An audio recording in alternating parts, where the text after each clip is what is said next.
অন্ধকার ঘনিয়ে আসছে রাজনৈতিক ময়দানে। যেখানে প্রতিদ্বন্দ্বিতা ও তর্ক স্বাভাবিক, সেখানে নারী কর্মীদের গায়ে হাত তোলা হচ্ছে নির্মমভাবে। রাজনীতির নামে চলছে নোংরামি। মগবাজারে জামায়াতের কেন্দ্রীয় কার্যালয়ে বিস্ফোরক সংবাদ সম্মেলনের আয়োজন করা হয়েছে।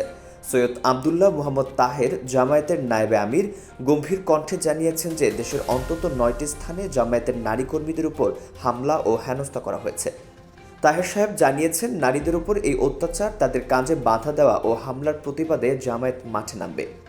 অভিযোগের তীর ছুঁড়েছেন তিনি প্রধান প্রতিপক্ষ বিএনপির দিকে। নির্বাচন যত ঘনিয়ে আসছে, বিএনপির মুখোমুখি তত খসে পড়েছে। তাহেরের মতে, বিএনপি মাঠের পুরুষদের সাথে পারছে না বলেই এখন নারীদের টার্গেট করেছে। হামলার জবাব লাঠি দিয়ে নয়, জামায়াত দিচ্ছে শোডাউন দিয়ে। সৈয়দ আবদুল্লাহ মোহাম্মদ তাহের ঘোষণা দিয়েছেন, আগামী 31 জানুয়ারি সকাল 10টায় রাজধানীর ঐতিহাসিক সোহরাওয়ার্দী উদ্যানে জামায়াতের নারী বিভাগের মহাসমাবেশ হবে। এটি শুধু সমাবেশ নয়, এটি একটি চ্যালেঞ্জ।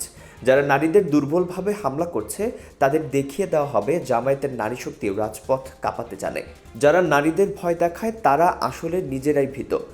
জামায়াত এই হামলার বিষয়টি নির্বাচন কমিশনকে জানিয়েছে। প্রয়োজনে নারীরা নিজেরাই কমিশনে যাবে, নির্বাচন কমিশন ঘেরাও করবে। সংবাদ সম্মেলনের সবচেয়ে আকর্ষণীয় পয়েন্ট ছিল তাহের সাহেবের সারপ্লাস থিওরি। তিনি বলেছেন, জামায়াতের নারীদের কর্মকাণ্ড প্রতিপক্ষের মোট কর্মকাণ্ডকে সারপ্লাস বা অতিক্রম করে যেতে পারে। এটাই বিএনপির ভয়ের আসল কারণ।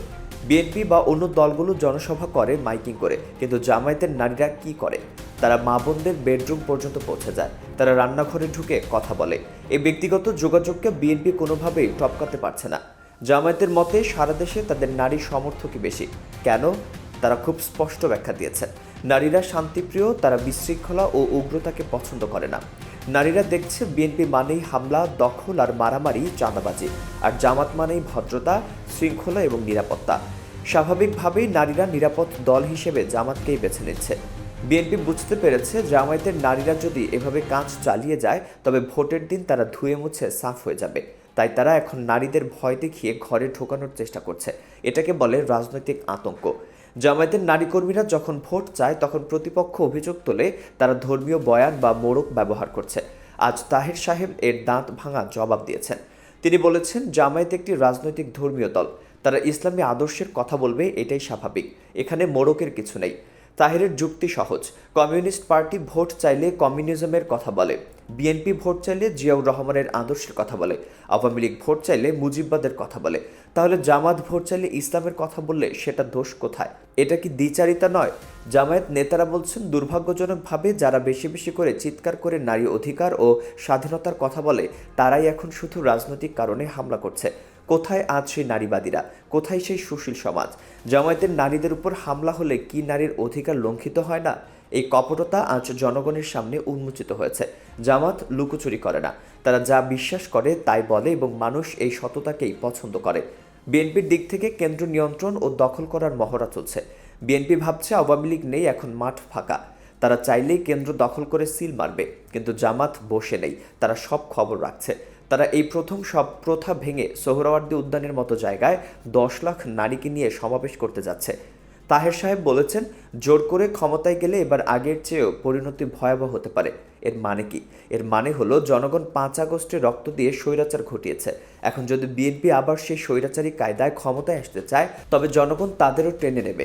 দেশকে সঠিক পথে রাখার আর কোনো বিকল্প থাকবে না। তখন সবাই সাফার করবে।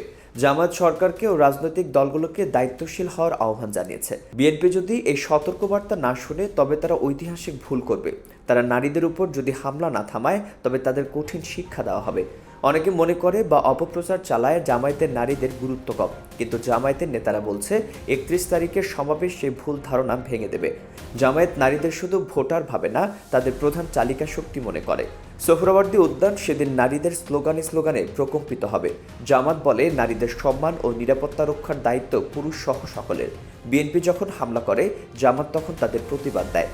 31 জানুয়ারির সমাবেশ শুধু একটি রাজনৈতিক কর্মসূচি নয়, এটি হবে একটি স্পষ্ট মানদণ্ড। কে সত্যিকার অর্থে নারী বান্ধব আর কে নারী বিদ্বেষী।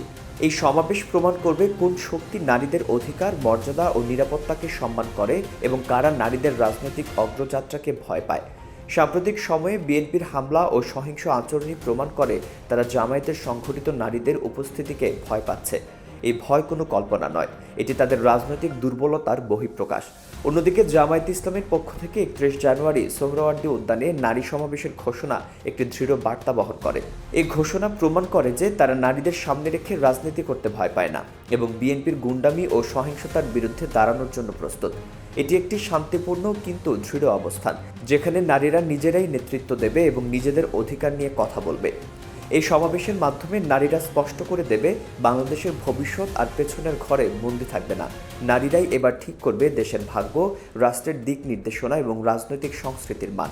যারা নারীদের ভয় দেখিয়ে হামলা চালিয়ে বা হুমকি দিয়ে দমিয়ে রাখতে চায়, তাদের জন্য এই সমাবেশ হবে একটি সতর্ক সংকেত। বিএনপির প্রতি স্পষ্ট বার্তা, আগুন নিয়ে খেলবেন না। ইতিহাস সাক্ষী, নারীদের অবহেলা বা নিপীড়ন করে কেউ টেকেনি। নারীদের অভিশাপ যেমন ভয়াবহ, তেমনি আল্লাহ পাকের গজবও কারোর জন্য কল্যাণকর নয়। এই বাস্তবতা অস্বীকার করে যারা সহিংসতার পথে হাঁটছে, তারা নিজেরাই নিজেদের রাজনৈতিক ভবিষ্যৎ অন্ধকারের দিকে ঠেলে দিচ্ছে। 31 জানুয়ারি তাই শুধু একটি তারিখ নয়, এটি হবে নারীর শক্তি, সাহস ও সিদ্ধান্তের এক ঐতিহাসিক প্রকাশ।